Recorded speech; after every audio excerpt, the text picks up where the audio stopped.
Biz birinci sabakta жалпы 28 тамганы алдык. Эми экинчи сабагыбыз аракеттер жана белгилер тууралуу болот. Бул аракеттер биз алган 28 тамганын үстүнө же астына коюлат. Биринчи аракет фатха деп аталат. Ал а тыбышын берет. Кайсы эле бир тамганы алсак, мисалы бәнин үстүнө келсе. Экинчи аракетибиз касра деп аталат. Ал тамганын астында бир сызыкча болот. Ал и тыбышын берет. Би деп окуйбуз. Үчүнчүсү домма деген аракет. Бул у тыбышын берет. Тамганын үстүндө үтүр сымал болуп келет да.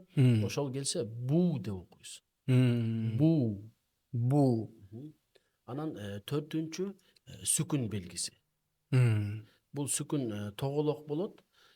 28 тамганын үстүнө келсе, ошол тамганын өзүн гана айтабыз. Мисалы, бәнин үстүнө келсе, әбі